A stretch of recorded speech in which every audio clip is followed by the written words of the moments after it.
Bona tarda i benvinguts al ple extraordinari del mes de novembre, on es tractaran les ordenances fiscals que ens han de regir el nostre municipi per l'any 2022.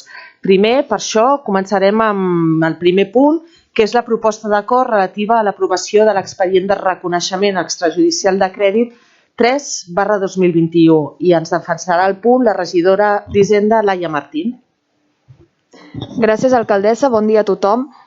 Bé, aquest reconeixement extrajudicial de crèdit correspon a unes despeses que es van efectuar a final de l'any passat i que no tenien consignació pressupostària i que, per tant, per això s'han de fer via reconeixement extrajudicial i són dels pisos del Pla dels Frares que nosaltres tenim cedits o llogats a l'Incasòl. Alguna intervenció per part dels grups? Endavant, senyor Forns. Sí, gràcies, alcaldessa. Bona nit.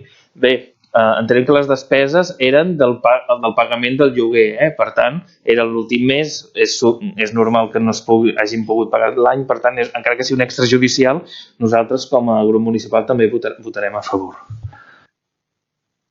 Molt bé, moltes gràcies. Doncs anem a votar. Vots a favor? 16, s'aprova per unanimitat. Són 16 perquè he oblidat de dir que ha disculpat la seva assistència al regidor del PSC, Víctor Camón. Continuem amb el següent punt, que és l'acord d'aprovació provisional de la modificació de les ordenances fiscals reguladores dels tributs locals per l'exercici 2022 de l'ordenança número 33, reguladora del preu públic per la prestació del servei d'atenció domiciliària i de l'ordenança general de gestió, liquidació, inspecció i recaptació dels ingressos de dret públic municipal. I també ens ho explicarà la regidora d'Hisenda, Laia Martín. Gràcies altra vegada. Bé, avui portem l'aprovació de les ordenances fiscals per l'exercici 2022 i si les hagués de resumir amb una sola idea, el que diria és que no augmentem la pressió fiscal o, com ho diríem més popularment, que congelem els impostos. Per bé que comencem a veure certa recuperació econòmica després de la Covid-19, teníem clar que havíem de deixar a marge els habitants i empreses d'Arenys de Mar després d'una època tan dura. Tot i que és cert que l'Ajuntament patirà la desaparició d'un ingrés molt important, com és l'IBI de l'autopista, pensem que això no podem carregar a la ciutadania. Hi ha algunes modificacions a les ordenances, la majoria de les quals són simples modificacions de redactat per adaptar-nos a la normativa, però hi ha un parell de canvis que sí que són de contingut i que m'agradaria explicar. Abans de fer-ho, però, vull agrair als grups de l'oposició les seves propostes que m'han fet arribar i que hem pogut treballar, especialment a Junts per Arenys, perquè en el cas del PSC van arribar una mica in extremis i va ser més complicat, però això. La primera de les modificacions que portem és l'eliminació de la taxa relativa a l'informe d'arrelament. Actualment aquesta taxa és de 64,35 euros i hem considerat que era adequat eliminar-la, ja que considerem que és un import molt elevat per a un informe que és preceptiu per acreditar la integració social en el procés d'obtenció d'una autorització de residència temporal per a arrelament social i que, per tant, és absolutament imprescindible per a les persones que el demanen. L'altra modificació important i que incorporem a proposta de Junts per Arenys és l'augment de la bonificació de la plusvàlua en casos de mort a favor dels seus descendents de primer grau i adoptants, cònjuges i descendents de primer grau i adoptants, que actualment és del 60% la bonificació i que passarà a ser del 65%. Hi ha una modificació que no hem pogut introduir però que havíem dit que introduiríem i que per tant crec que convé explicar, que és la bonificació de l'IBI per a aquelles persones que cedissin el seu habitatge a la bossa de lloguer social del Consell Comarcal. Quan hem analitzat en profunditat aquesta bonificació, hem vist que si la incloíem, havíem de bonificar l'IBI de tots els habitatges de protecció oficial i que això implicava incloure'ls a l'Agència d'Habitatge de Catalunya, el dels Pla dels Frares. I això suposava deixar de percebre molts ingressos de l'IBI i no ens permetia assolir allò que volíem aconseguir, que era incentivar que la gent cedís el seu habitatge a la bossa de renda limitada com és el Consell Comarcal, sinó que bonificàvem una altra administració pública i això no tenia massa sentit. En tot cas, davant d'això, el que farem és seguir amb el sistema que hem començat aquest any, que és anar per la via de la subvenció. Tot i que hauríem preferit poder-ho fer via bonificació, ja que això facilita la vida als propietaris, a la pràctica no suposa massa diferència, ja que aquelles persones que cedeixin el seu habitatge a la bossa del Consell Comarcal podran rebre una subvenció equivalent al que seria la bonificació. Per tant, acomplim amb l'objectiu que perseguíem, que és incentivar l'augment de la bossa d'habitatges amb un preu limitat. La resta de modificacions, com he dit, són simples adaptacions de redactat que cada any s'han d'anar fent i que hem pogut veure a l'expedient. Fins aquí l'explicació del que serien les modificacions, però em sembla que no podem passar per un ple d'ordenances sense comentar la notícia que vam conèixer fa uns dies de la sentència del Tribunal Constitucional que ha tombat la fórmula de càlcul de les plusvàlues i que, per tant, a la pràctica impossibilita el seu cobrament. Les plusvàlues són una font de finançament molt important per la majoria d'ajuntaments de l'estat espanyol i el nostre cas no és una excepció. Per posar una mica de magnitud de tot plegat, el 2021 nosaltres teníem pressupostat a 730.000 euros d'ingressos provinents d'aquests imposts, que d'un pressupost de 18 milions com és el nostre, doncs no és poca cosa. A més, hem de tenir en compte que com que nosaltres sempre acostumem a ser conservadors o prudents en les previsions, habitualment acabàvem recaptant una mica més d'aquest impost. I això ens permetia anar fent calaix i després disposar de diners de romanents per fer inversions que són molt necessàries. Per tant, deixar de disposar d'aquests ingressos suposaria un daltabaix que, francament, no sé com encararíem. La sentència es va publicar ahir i es pot pensar que no té massa sentit portar a aprovació unes ordenances com si no passés res, i que, de fet, unes ordenances que inclouen un augment de la bonificació de la plusvàlua, no? O sigui, és una mica contradictori. Però, com ja vam comentar al darrer ple, nosaltres estem convençuts que el govern espanyol ha de fer alguna cosa per solucionar aquesta situació i així aprofito per tornar-ho a exigir. Cal que modifiquen la fórmula de càlcul, que és el que ha tombat el Tribunal Constitucional, i que ho facin amb la màxima celeritat. Fa uns dies deien que esperaven a la publicació de la sentència per poder fer aquesta modificació. La sentència es va publicar ahir i, per tant, nosaltres els demanem que ho facin immediatament, perquè si no, no fer-ho suposaria que els ajuntaments deixessin de prestar serveis públics i això nosaltres ni podem ni ens ho volem permetre. Gràcies. Moltes gràcies, regidora. En nom del PSC, Jordi Muñiz. Bona tarda a tothom. Gràcies, alcaldessa. Bé, és cert que avui en dia les ordenances i taxes d'un ajuntament com el nostre realment té molt poc marge de millora i de fet s'ha d'anar fent a veure com podem millorar aquestes taxes a l'hora de fer bonificacions, alguna taxa que pugui sortir nova i tal, però realment és molt difícil treballar taxes i ordenances noves que beneficien a l'Ajuntament i que lògicament després siguin moltes vegades permeses per l'administració. És cert que nosaltres, igual que l'any anterior, demanàvem, una de les coses que demanàvem era que la pressió fiscal no es pugés. És cert que aquest any segons segueix. També demanàvem que s'apliqués el servei de tarifació d'enterrament, que un any després d'haver-lo aprovat encara no està en funcionament. És cert que també es va dir que aviat, però encara no hi és. Demanàvem, tot i que és cert que vam tenir problemes amb un correu electrònic i vam fer-ho tard, i amb això li agraïm que ho acceptessin més tard, que es fes la tarifació de l'Escola de Música. Entenem que és un tema complicat, entenem que s'ha de treballar ben treballat, però crec que un govern com aquest ja hauria d'estar treballant sobre això i estudiar altres tarifacions socials, altres tarifacions per aplicar a altres àmbits. Després, diuen de congelar aquest any les taxes i ordenances per no perjudicar gaire a comunitants. Sabem que venim del 20% de la pujada de l'any anterior i això ha fet mal. Això ha fet mal a molts veïns, sincerament. I, lògicament, aquest any una altra pujada de la pressió fiscal com aquesta, un govern d'esquerres com el vostre no es pot permetre el luxe de tornar-lo a fer. Nosaltres ja vam dir-ho a l'any anterior que era molt difícil fer aquesta pujada i que, a més a més, venint de pandèmia, aquest any que la gent, els veïns, comencen a sortir de la pandèmia, doncs és el que tocava, està clar que és el que tocava fer i sobretot pensant que el 2023 està aquí tocant ja, doncs lògicament hi ha unes eleccions, no? Per tant, tampoc esperàvem molt més. Després, entenem que lògicament tocava aquest any no pujar taxes, entenem que les bonificacions tocaven i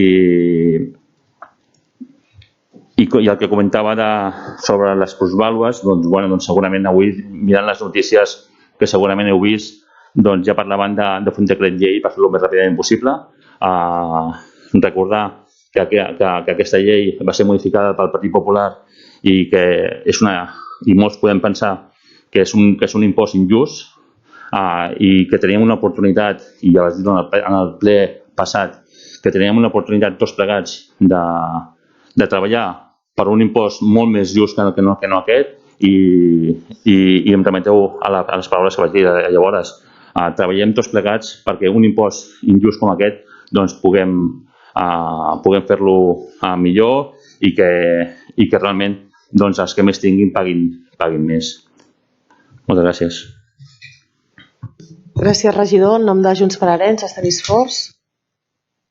Sí, gràcies de nou. Avui portem al ple per a la seva aprovació aquells impostos, taxes i preus públics que tots els arenyencs i arenyenques haurem de pagar aquest proper 2022. La responsabilitat del govern municipal és decidir sobre aquests impostos que marcaran la política fiscal municipal per aquest proper any, però també és responsabilitat de la resta dels partits polítics que formem part d'aquest consistori de trobar sortides, ajudar finalment als nostres conciutadans. Hem tingut 2 reunions amb la regidora d'Hisenda per ajudar a aprovar aquest ple. Sempre són unes reunions que jo crec que són molt productives i sempre anem bé. I hem portat un seguit de propostes, algunes acceptades i altres no, com és normal. I la majoria de les propostes que anem reivindicant en els últims anys. Hem anat mirant què havíem proposat els últims anys i de fet culminem coses que ja anem aprovant, intentant aprovar al llarg dels anys. Vam proposar, ja ha estat acceptar aquesta bonificació de la plusvàlua del 60 al 65%, tot i que ara està abolida pel Constitucional, però estem segurs que abans de finals d'anys ja haurà trobat una situació. Vull també recordar que la plusvàlua, els diners que fem als ajuntaments, no és amb aquesta primera transmissió de pares a fills, que és la que seria més injusta i que és allò que estem intentant fent bonificacions, sinó que els diners els fem sobretot en temes d'empreses, de moviments d'empresa. Per tant, aquesta que seria la de pares a fills, la de mares a fills, és la que nosaltres, l'Ajuntament d'Arenys de Mar, augmentem la bonificació per si finalment, com tots esperem, abans de finals d'anys hi ha la situació. És veritat que la nostra proposta també era d'un 70%, igual que ja la vam demanar l'any passat i que fa ja 2 anys la vam pujar del 50 al 60% després d'una reivindicació nostra. També les subvencions a particulars que cedeixen el seu pis, com ha dit la regidora, a la borsa de treball, a la borsa del Consell Comarcal, amb les finalitats socials. Feia 2 anys que ho volíem fer-ho, també era qüestió que el govern també ho volia fer-ho, les diferents d'aquests temes d'Ajuntament ens hi ha portat fins aquí i també estem d'acord amb aquest format amb les subvencions, que no era la proposta ni del govern ni de Junts, de l'oposició, però que ho veiem amb bons ulls que sigui així.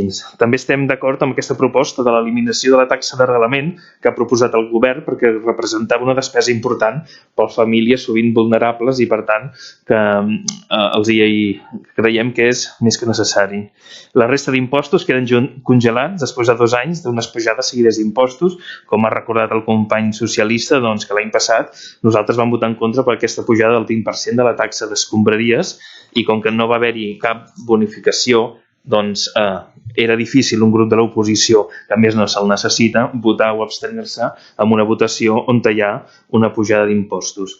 També és veritat que hem fet alguna demanda que no ha estat acceptada, hem demanat la rebaixa d'algun impost a les famílies que estiguin tots membres amb l'atur o amb ERTEs, una reivindicació que des d'enseguida ja ens va dir que no s'hi estava d'acord, com era la modificació de l'ordenança fiscal corresponent als establiments que tinguin llicència d'ocupació. Vaja, el que enteníem era una rebaixa del tema de les terrasses, baixant el número de preu de metre quadrat de la terrassa, perquè enteníem que avui en dia sort en tenim de les terrasses per fer una mica de vida, que els està costant molt, que la gent no s'esponja tant com abans i per tant haguéssim cregut bo fer una rebaixa amb el preu de les terrasses.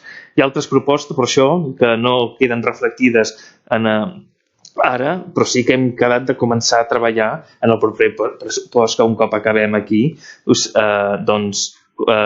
tirarem endavant.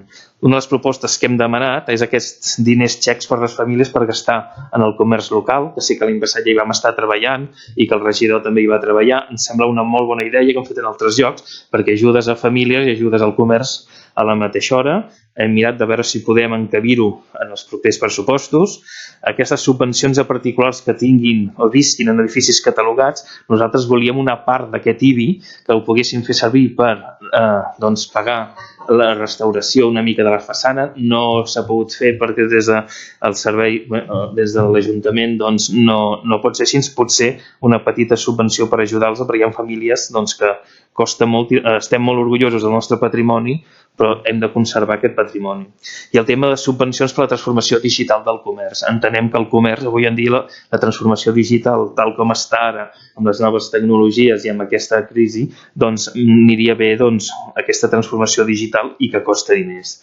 També ens agradaria que el govern es posés al dia amb el tema dels guals. És una cosa que anem dient, estan des del 2014, tenim un estudi on ens diu que hi ha molts aranyencs i aranyenques que el tema dels guals intenten clarament escaquejar-se i per tant hem de fer alguna cosa perquè són diners que nosaltres podríem tirar endavant i hi ha carrers que un té gual i paga i el del cantó no el té i té el mateix garatge.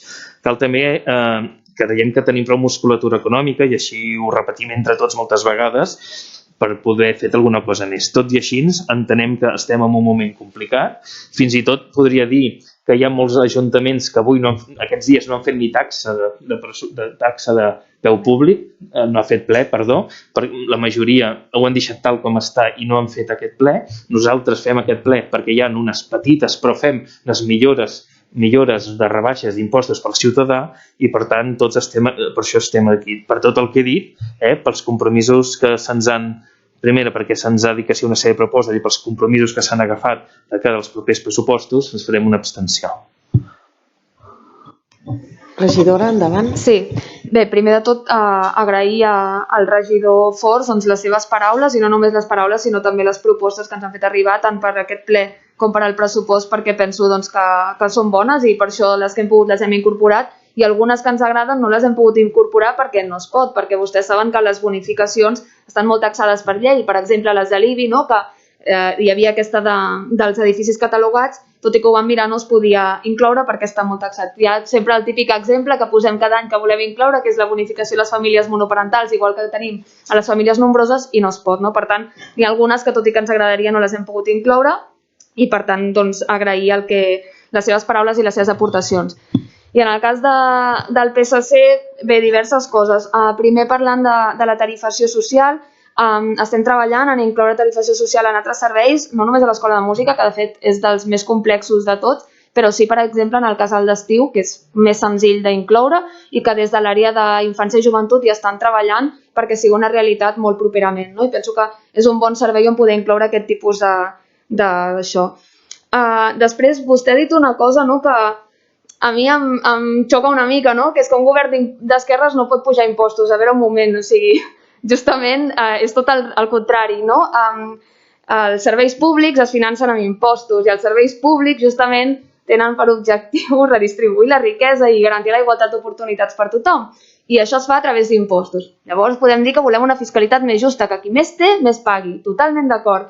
Però dir que pujar impostos és de dretes, a mi em fa com un xoc neuronal que la veritat penso que és com molt poc rigorós, perquè justament és tot el contrari. També deia que la plusvàlua és un impost injust.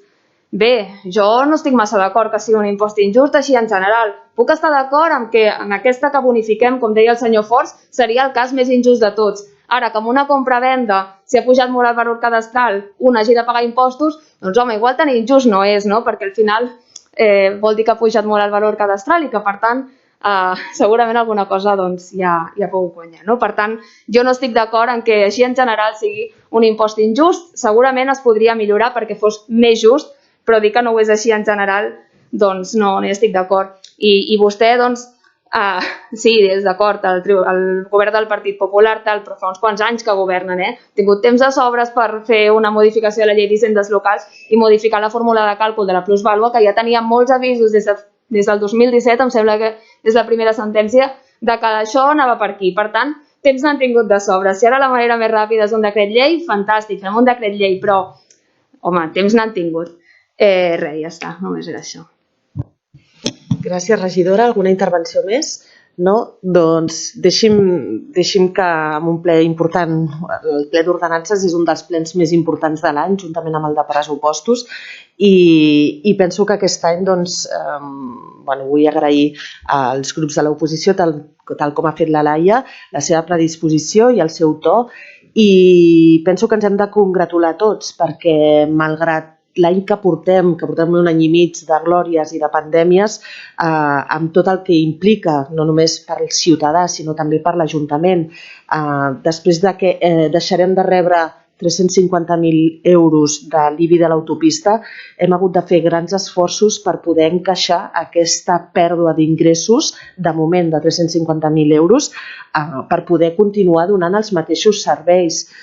Vull recordar, com deia la regidora, que evidentment els impostos serveixen per poder donar serveis públics. Sense impostos no podríem donar aquests serveis.